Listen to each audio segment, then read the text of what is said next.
Hello and welcome to episode 12 of My Life as a Critic. I am professional film critic Sean Patrick, and on this show I critique my own work, my writing of movie reviews. I look at my old reviews from the past 20 years of writing online, and I try and critique myself, trying to respond to the criticism that many people have about film critics is that they're able to look critically at other people's work, but they don't offer anything of their own. Well, how about my review as my work? And I critique it. On this episode, I'm going to talk about a movie that I remember very much liking, and I remember even more as a film that honestly made me a different person. I kid you not. I learned something about myself watching the movie Greenberg starring Ben Stiller and directed by Noah Baumbach, in that I related to the lead character who was just an awful, awful person. And I related to him way too well. Just way too well. His and my worldviews crossed paths far too much, and I realized that that's really not a good thing. I'll read you the review now. This is from 2010 for a website called zoiksonline.com, which is actually one of the few websites that I've written for that's still around. It was founded by a guy named Jason Tanamore and Bob Zarrell. Bob, who's become a very good friend of mine. We do a podcast together called I Hate Critics, along with another friend of mine, Josh Adams, and we do that show. We've been doing 200 episodes. We've done 200 episodes of that show, just talking about new movies, classic movies, movie trailers. We've done 200 episodes without missing a week. That's 200 consecutive weeks where we've done episodes of I Hate Critics at ihatecritics.com and ihatecritics.net. And I'm very proud of that show. I love it. I can't believe it's taken me 12 episodes to actually mention it, but I wanted to have the opportunity to mention it here because Greenberg is one of those movies that made my friendship with Bob and Josh actually possible. And I'll get into that after I read you the review, so I can kind of give you a little bit more context about just what this movie means to me. The review begins, Dear Roger Greenberg, unlike you, I rarely write complaint letters, but having spent time with you, courtesy of writer-director Noah Baumbach, I felt compelled to write to you.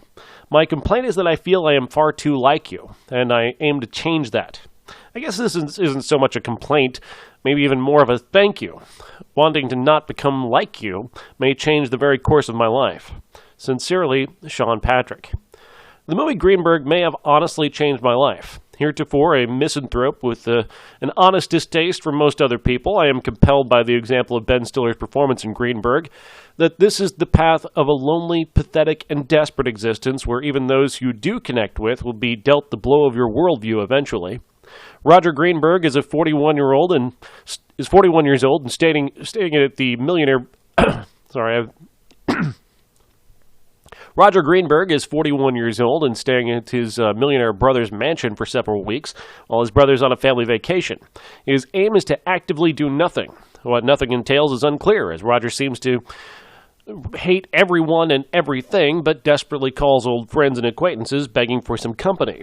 This would require him to, do things, and there you have his conundrum. Among the things for Roger to do is spend time with his brother's assistant Florence, played by Greta Gerwig, who reveals herself to be one of the rare people who can actually tolerate his constant bad attitude. An aspiring musician, Florence speaks to Roger's own longings. He was once in a band that came up just short of the big time because of him. Music is not a big part of Roger and Florence's relationship.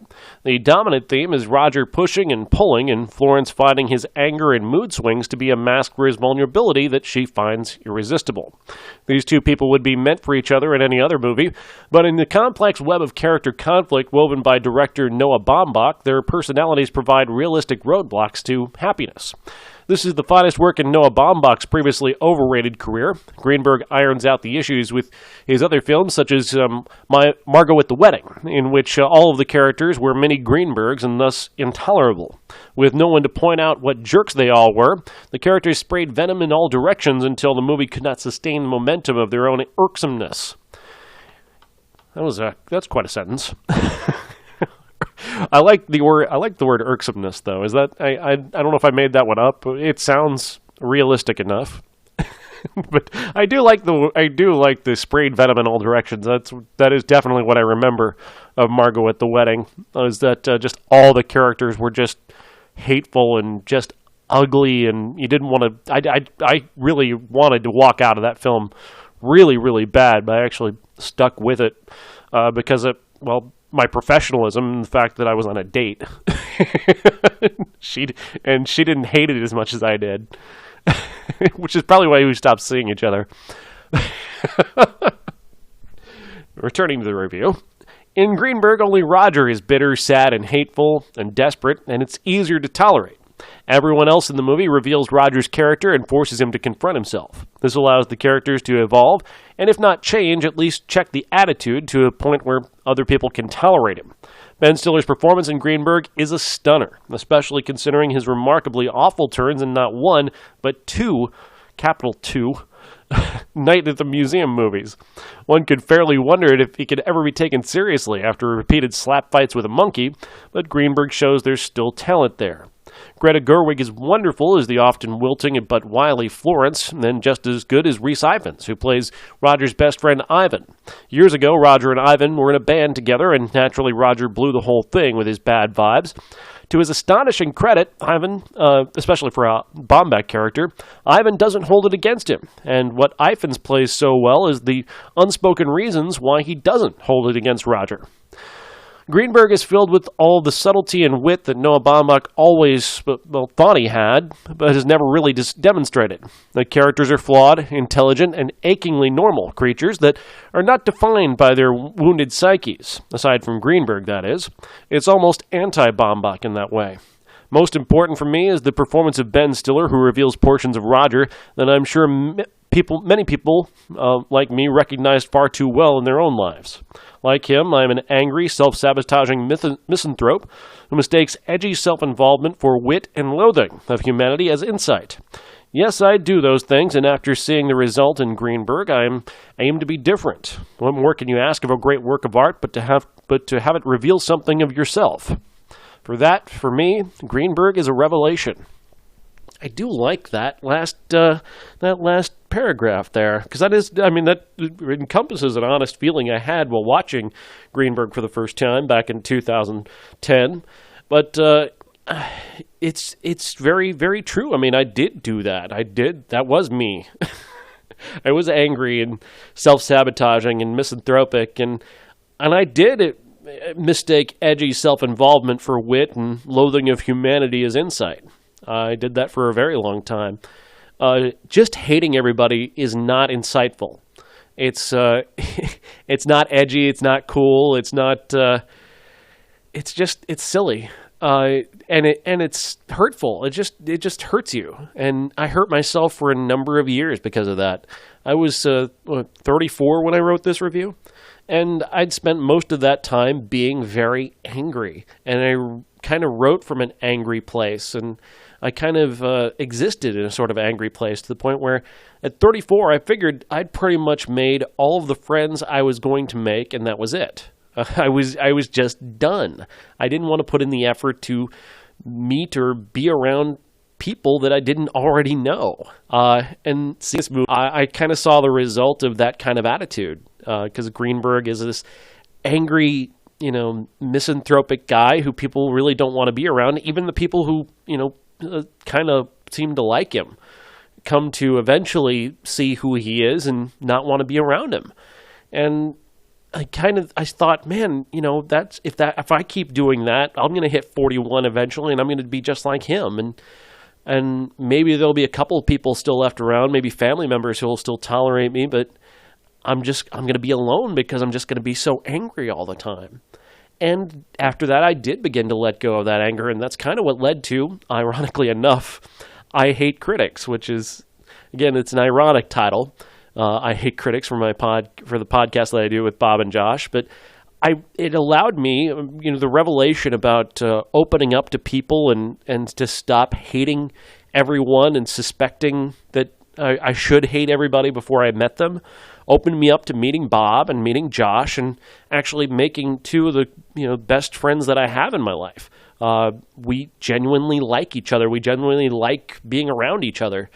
and we've made each other better through that podcast. And it's a fun podcast. As much as we talk about movies we don't like sometimes, and we disagree with each other, and we'll argue with each other, it's a fun podcast, and I have fun doing it.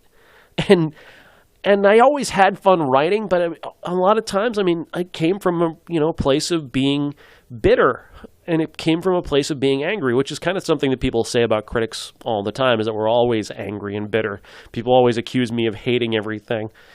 I mean, I could express genuine joy over movies that I love. I did that all the time. There were a number of movies that I loved that I expressed just pure joy for, but I did for a time, as a younger critic, just write from a place that was mostly suspecting and angry, and in many ways it did help me in pointing out in finding flaws in things, but also it did lead to some writing that was had a kind of bitter comic acidity to it that wasn't so bad, but I feel like I'm better at it now. I feel like I'm more insightful now that I'm, have a more open heart and a more, not forgiving. I mean, I still hate chipmunk movies as much as I ever did, but I mean, I'm still able to really hate things that deserve my hate, but I think I'm more open. Like, I think I've gotten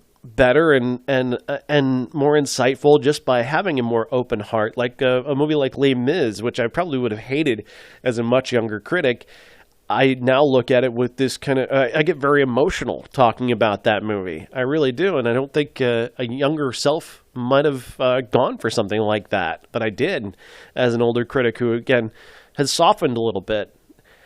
I'm going to watch Greenberg again now and see if I can glean some new perspectives from it 6 years later. And it'll be just a moment for you, but we'll be back. I'm going to flip on the projector and watch it now, and we'll continue this self-revealing conversation. What I come away with after watching Greenberg is that, I was talking about how, as a younger person, I hated everybody. I don't think that's actually true. I mean, I certainly talked about how much I just generally hated the rest of the world, but the reality was I really just didn't like me. And I think I just tried to hate everybody else so they wouldn't notice, so they wouldn't notice how much I hate myself. And I really didn't like me. And I kind of get that out of Greenberg, watching it this time, just how much I really didn't like who I was. And I'm much happier now. And it's weird to think that a movie could do that for you. and certainly it's not even a movie that a lot of people remember. It's a movie that I think I named the 5th best movie of the year it came out, even though it was, life-changing. I still named it like the 5th best movie of 2010, as if there were 5 other movies that did more for my life. 5 other movies that I can't even name off the top of my head now. I'm sure they're all 5 very good movies that I'm sure if I were to actually take the time to look up what I said was number 1 of 2010, I'm sure it probably deserved it. But I don't know if I could call that movie life-changing the way I'm calling Greenberg life-changing. But what it did was actually reveal to me how much I didn't like me. I was watching Roger Greenberg, and I was seeing myself reflected almost like a mirror. And suddenly I came to realize, man, I don't really like myself very much. And now looking back on it 6 years later, I can see even more why I didn't like me. I mean, who would want to spend time with a character like Greenberg? Who would want to be in love with a guy like Greenberg? And really, Greta Gerwig, Florence, is just the kind of woman that I've always tended toward falling in love with. And there's a song. Oh, gosh. It's Hozier, his song, Someone New. Falling in love with someone new all the time. I did that. I do that all the time. I did it as a younger man. I did it out of shyness. I would just kind of fixate on women and never say anything, and just not in a creepy way. I wouldn't follow them or anything, but I could just fall in love. I could just imagine a life with a person in 2 minutes, and then they'd disappear and I would disappear and we'd never see each other again. But that was just out of my own general self-loathing, because I couldn't bring myself to actually turn whatever idea I had of romance into an actual thing out of, fear. And I would never be able to talk to, I would push away a woman like Florence just as Greenberg does, because he doesn't know how to properly talk to her. He doesn't know how to properly deal with her. He has a particular idea of what he wants, and when she can't deliver that, he's turns into a complete jerk. And that's kind of what I was. I mean, if things didn't go exactly the way that I expected it to go, I would just shut down. I wasn't exactly rude, but I would just kind of emotionally just shut down and not know what to say and not know how to properly express myself. I wouldn't be as openly jerkish as Greenberg, but there's a similarity there that was very revealing to me as I watched this movie again. But Greta Gerwig is so amazing in this film, by the way. She's just such an incredible character. For her to actually convince you that she could actually care about someone like Roger, even as he is in the movie, is really a remarkable talent.